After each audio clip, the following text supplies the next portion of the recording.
بسم اللہ الرحمن الرحیم نحمدہ ونصلی علی رسولہ الکریم.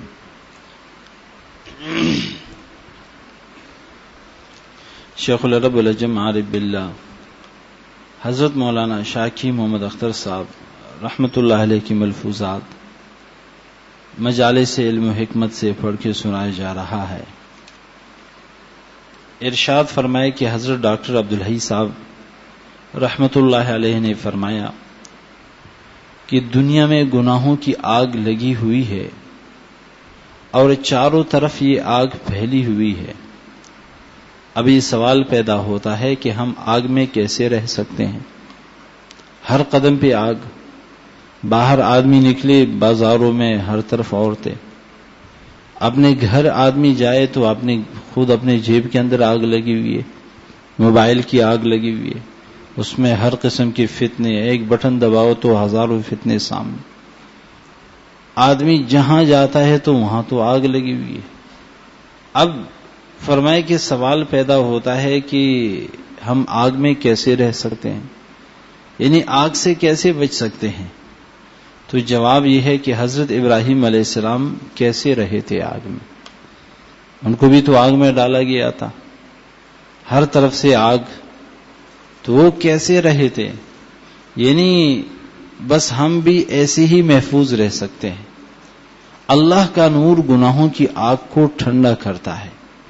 اللہ کا نور گناہوں کی آگ کو ٹھنڈا کر دیتا ہے، کیونکہ جب نور گناہوں کے اندھیرے کے کلیجے کو چیر کر اندھیرے میں گھس جاتا ہے تو اندھیرے کا وجود ہی باقی نہیں رہتا. رات کا اندھیرا ہے ہر طرف، آپ نے جیسے لائٹ ماری، نور نے اس اندھیروں کو چیر کر پورا رستہ بنا دیا اور اندھیروں کا وجود ہی ختم ہو گیا.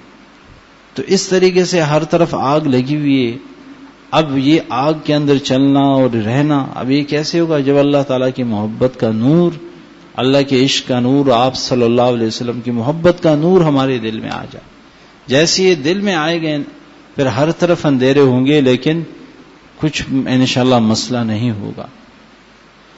اس پر میں نے حضرت ڈاکٹر عبدالحی صاحب رحمۃ اللہ علیہ سے عرض کیا کہ حضرت آپ کے اس مضمون کی تائید مولانا رومی رحمۃ اللہ علیہ کے اس شعر سے ہوتی ہے کہ مولانا رومی فرماتے کہ نار شہوت چے کشد نور خدا نور ابراہیم را ساز اوستا، کہ شہوت کی آگ کو کون بجھاتا ہے؟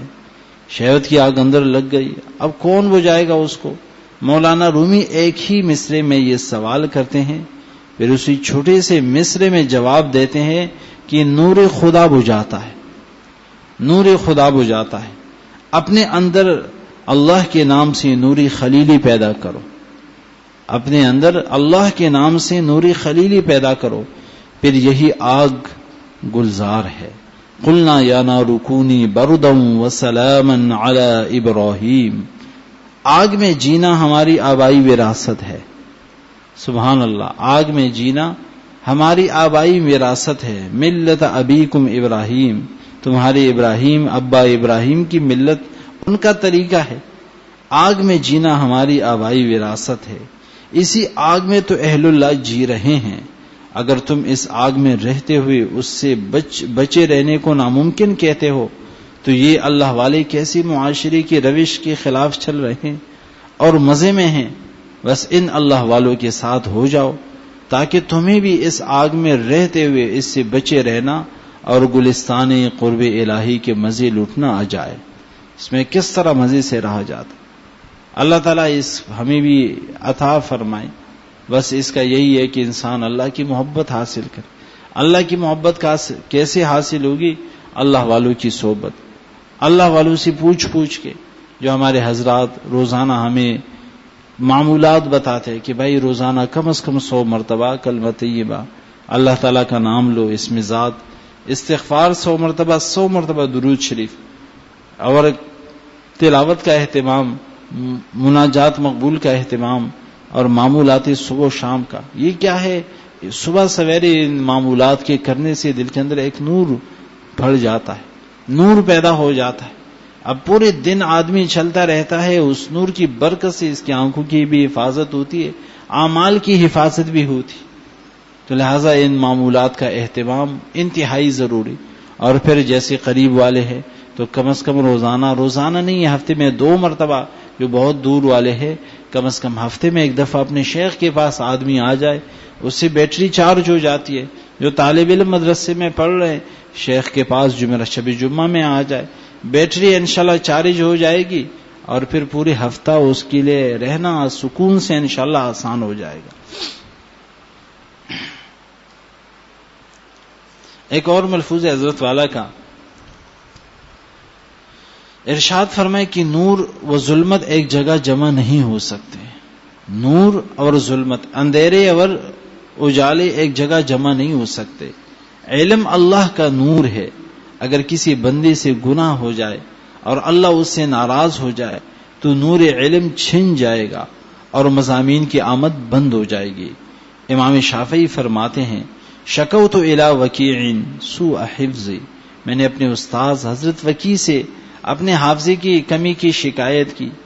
فاوصونی الی ترک المعاصی، بس آپ نے وصیت فرمائی کہ گناہوں کو چھوڑ دو. امام شافعی تو بہت بڑے شخصیت تھے ہماری نصیحت کے لیے کہ استاد جی حافظہ کس چیز سے کمزور ہو جاتا ہے، حافظہ کس چیز سے کمزور ہو جاتا ہے. امام شافعی تو بہت بڑی شخصیت، بہت بڑی شخصیت. ابھی 10-11 سال کے نہیں ہوئے تھے کہ قرآن کا درس دیتے، قرآن کا درس دیتے، اور درس میں وقت کے بڑے بڑے امام بیٹھے ہوتے.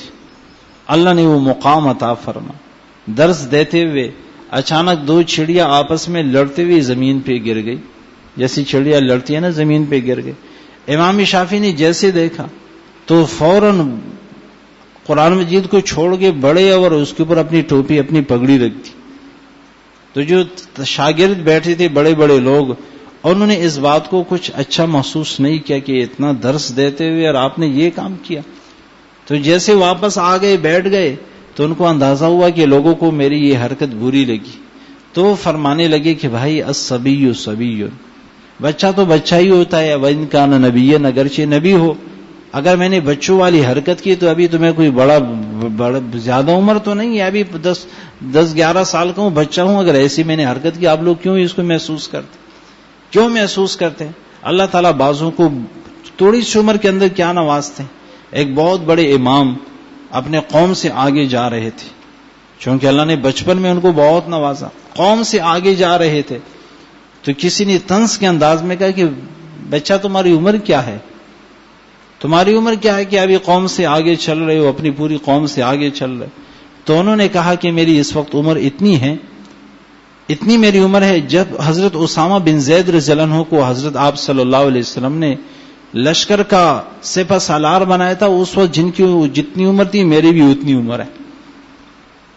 حضرت اسامہ رضی اللہ عنہ آپ صلی اللہ علیہ وسلم کی وفات کے وقت 16 سال کی عمر میں آپ صلی اللہ علیہ وسلم نے لشکر جرار کا سپہ سالار بنایا. سپہ سالار 16 سال کی عمر میں، اور اس کی قیادت میں حضرت ابوبکر صدیق، حضرت عمر فاروق، یہ بڑے بڑے اکابر صحابہ تھے، لیکن سپہ سالار ان کو بنایا. سبحان اللہ. تو یہ امام بھی کہنے لگے میری اس وقت اتنی عمر ہے جتنا اسامہ بن زید کو آپ صلی اللہ علیہ وسلم نے سپہ سالار میں، اتنی عمر میری اب بھی آئی، یعنی 16 سال. اللہ تعالیٰ کیا کام لیتے ہیں. محمد بن قاسم جب پہلی دفعہ سپہ سالار بنے تو اس وقت ان کی عمر 16 سال تھی، پہلی دفعہ جب سپہ سالار بنے. اور یہاں جب ہمارے علاقوں میں آئے، ملتان اور یہ ہمارے کراچی آئے ہندوستان، تو اس وقت پھر ان کی عمر تقریباً 30 کے قریب تھی. بعض لوگ کہتے ہیں کہ 16 سال کی عمر میں آئے تھے، تو انہوں نے کہا ہے، تاریخ والوں نے کہا نہیں 16 سال کی عمر میں بنے تھے عرب میں، لیکن پھر ترقی کر کے پھر جب یہاں آئے تو عمر ان کی تقریباً 25 یا 30 سال کے قریب تھی.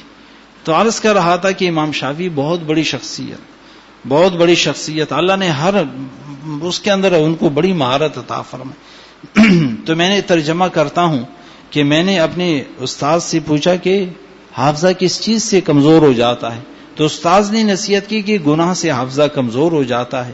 فإن العلم نور من الہ، کیونکہ علم اللہ کا نور ہے.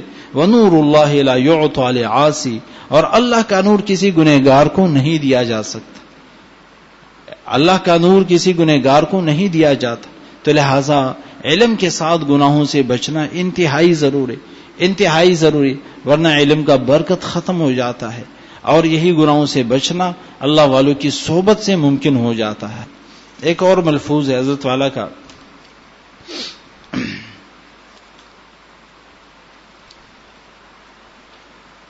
ارشاد فرمائے کہ اکثر تو یوں ہوتا ہے کہ پیر سے مرید اور اس کے خلیفہ چمکتے ہیں، اور بعض دفعہ یہ ہوتا ہے کہ مرید سے پیر چمکتا ہے۔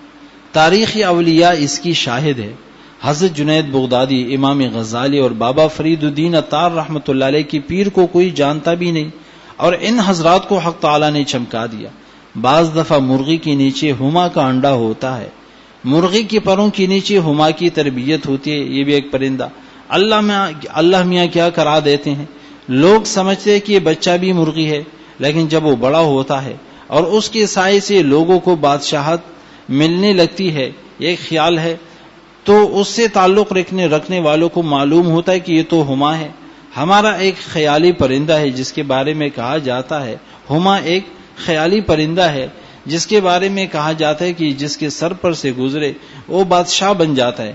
حضرت والا نے ہما پرندے کی مثال محض تفہیم کے لیے، سمجھانے کے لیے بیان فرمائی، اور فرمائے کہ شریعت میں اس کا کوئی اصل نہیں ہے، یہ کوئی اصل نہیں ہے کہ یہ ہما پرندہ ایک ہے، نہیں، کوئی اصل نہیں اس بات کی، لیکن لوگوں نے ایک مشہور کیا ہے، حضرت والا نے ایسی مثال میں بات بیان فرمائی۔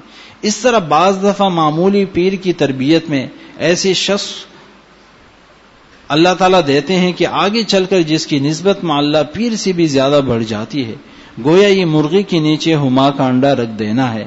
اس طرح بعض دفعہ ہما کے نیچے مرغی کا انڈا ہوتا ہے، بچہ مرغی کا ہوتا ہے، لیکن کیونکہ ہما کے پرندوں کے پروں کے نیچے سے نکلا ہے، اس لیے عوام سمجھتے ہیں کہ یہ ہما کا بچہ ہے، حالانکہ وہ مرغی ہوتا ہے۔ بس یہ حق تعالیٰ کی تربیت کے انداز ہیں، لیکن چاہے مرید اللہ کے قرب میں مثل ہما کے ہو جائے، لیکن چونکہ پیر کے پروں کے نیچے اس کی تربیت ہوئی ہے، لہذا عمر بھر اس کے احسان سے سبک دوش نہیں ہو سکتا، کیونکہ اگر ان پروں کے نیچے نہ ہوتا تو انڈا ہی گندا ہو جاتا، یعنی اس کی جان اللہ والی ہو ہی نہ سکتی۔